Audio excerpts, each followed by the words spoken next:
Terceiro, tudo bem com vocês? Sejam bem-vindos à nossa terceira e última parte, eu acho, das nossas aulinhas de revisão. E qual é o tema de hoje? O tema que eu pensei em dar um flashback na nossa primeira aula, nossas primeiras aulinhas, trazer de volta isso que eu acredito que talvez seja a memória mais distante que vocês tenham do conteúdo que a gente viu.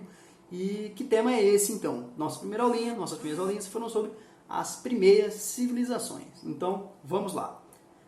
Bom, eu não acho que nenhuma grande dúvida em relação a esse tema, mas eu achei importante revisar porque são conceitos-chave aí para tudo que a gente viu depois disso e é interessante e importante a gente estar voltando neles.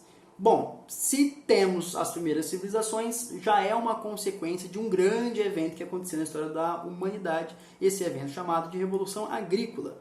E essa Revolução Agrícola, o que mudou realmente no comportamento, em como o ser humano se organiza e se porta perante aos seus outros semelhantes? O que aconteceu? O que mudou do cotidiano, do modo de vida dos seres humanos?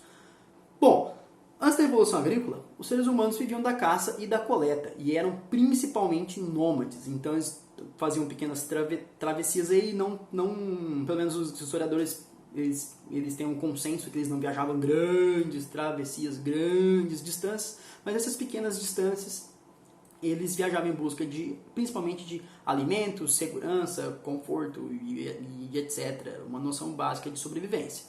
No entanto, como que se deu o descobrimento da agricultura? Como que aconteceu isso? Os historiadores vão estar alinhados numa ideia que esse descobrimento foi ao acaso, foi muito mais da observação, lembra da filosofia? Foi muito mais da observação de, a gente já tinha que coletar algumas sementes mesmo e cereais para a gente se alimentar. E esses cereais e grãos podem ter caído em algum lugar e nasceu alguma coisa ali quando eles passaram de volta naquela mesma região. Eles fizeram através da observação, peraí, mas nasceu a mesma planta do que a gente colheu ali? Então, peraí. E aí começaram a ver que, existe a possibilidade desses grãos que a gente obtém, a gente plantar e ter numa região só.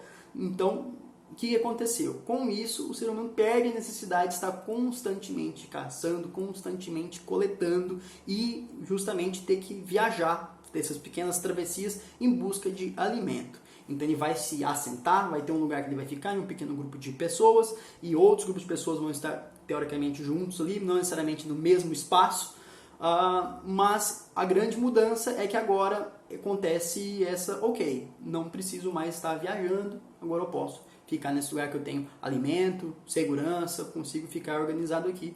E aí justamente essa palavra organização começa a surgir de um cotidiano, de como funcionaria esse espaço agora, que a gente não precisa ficar desmanchando e vai e volta, e vai e continua viajando e volta. Isso muda e agora o ser humano consegue, para além da agricultura, também surge a domesticação de alguns animais, tanto para eles comerem, então vamos criar aqui alguns animais para a gente ter alimento, em vez de a gente precisar caçar, então isso também é uma consequência dele deixar de ser nômade, por causa que está domesticando alguns animais, então não precisa estar caçando, e a coleta também não quer dizer que eles ainda não faziam uma pequena coleta na região, acontece que isso para de ser o principal objetivo, porque eles conseguem organizar o seu alimento naquele seu espaço. Então os cães que a gente conhece como domesticados hoje, os cães começaram a ser domesticados desde essa época, não é só necessariamente os animais que eles se alimentavam, e também não impedem deles se alimentar desses animais que a gente tem doméstico hoje também, né?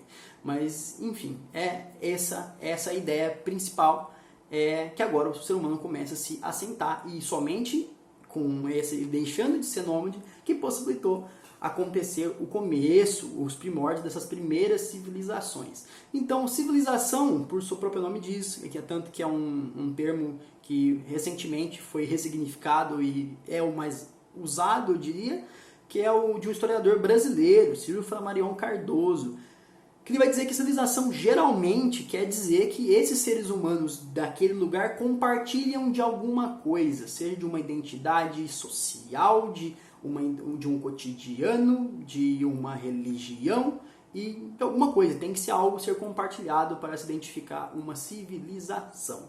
Então, com isso, as primeiras civilizações, com esse conceito deles compartilharem alguma coisa, nascem as primeiras civilizações. Então a gente falou da civilização egípcia e falamos da civilização dos povos mesopotâmicos, que aí tinham diversos dentro da mesma região, não é mesmo? Então, o que vai ter em comum que eles vão compartilhar, aproveitando essa ideia do professor Ciro Flammarion Cardoso, o que eles compartilhavam? Vamos seguir essa premissa. Bom, todos esses povos se desenvolveram em terrenos férteis, então por isso que é chamado de o crescente fértil, e próximo aos rios. Então, eles vão estar identificando e desenvolvendo técnicas de irrigação com uma certa frequência para aproveitar ao máximo a dádiva do Nilo, que eram justamente esses rios para estar abastecendo e mantendo as suas agriculturas. Então isso é uma coisa que eles vão compartilhar, estarem sempre perto de rios. Isso é uma coisa que acho que está enraizada na cabeça de vocês já, né? Que é bem tranquilo a gente associar isso.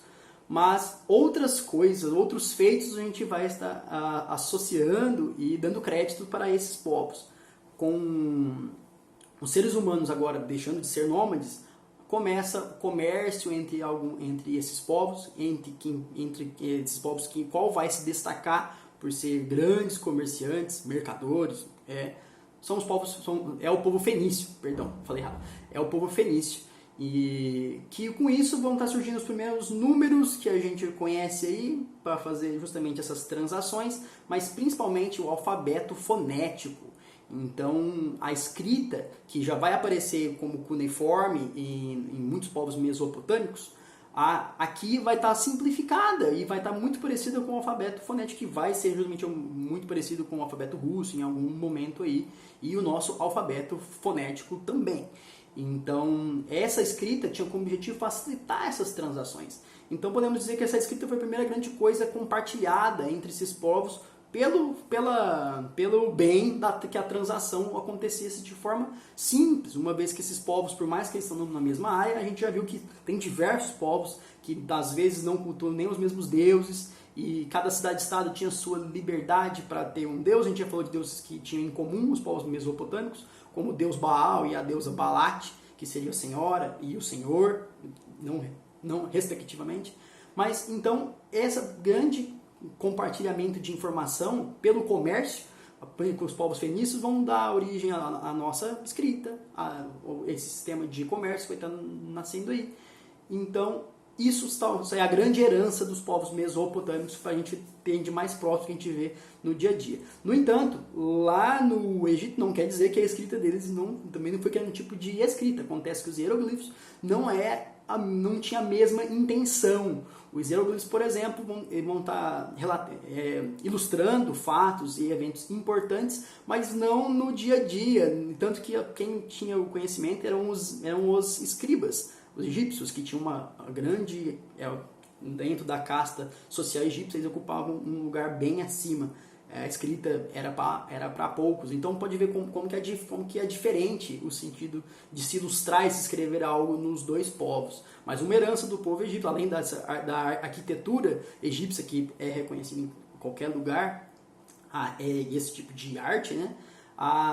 O avanço no conhecimento científico, da medicina e tudo mais, vai estar associado muito na nossa herança e do nosso conhecimento, vai ser um dos pontos que a civilização egípcia contribuiu, e muito, porque como eles acreditavam em vida após a morte, o que não acontecia nos povos mesopotâmicos, eles estavam sempre exumando corpos e mexendo neles, então eles conseguiram adquirir um conhecimento de anatomia muito grande com o viés, né, da ideia da mumificação. Então isso vai deixar uma herança da medicina que vai ficar, a gente vai herdar desses povos. Uma outra coisa, como eu dei o exemplo, é que o diferencial que tinha um panteão de deuses egípcios, os povos da Mesopotâmia não tinham um panteão definido de deuses que eles seguiam igual, mas ambos tinham líderes que estavam muitas vezes vinculados a essa religião, tanto o faraó quanto o que seria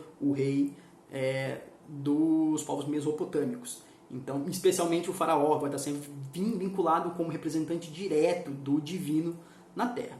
Então, essa foi uma revisãozinha rápida. A gente revisou aí a herança desses povos brevemente, como que que aconteceu para possibilitar que eles existissem. Só deixando uma coisa clara para vocês, por mais que a gente está falando aqui, sem deixar claro desses 1000 anos que a gente falou aqui, esses povos começam a se organizar, como a gente acabou de dizer, dessa forma nos 5.000, 3.000 anos antes de Cristo. Só que já tem relatos, já que existem relatos e fontes aí desses povos já estarem nessas áreas há pelo menos 10.000 anos. Então tenham isso em mente. Então, pessoal, se vocês gostaram dessa aulinha, assistam quantas vezes vocês quiserem. Não esqueçam de comentar quando vocês assistirem, quando vocês terminaram. E até a próxima aula. Tchau!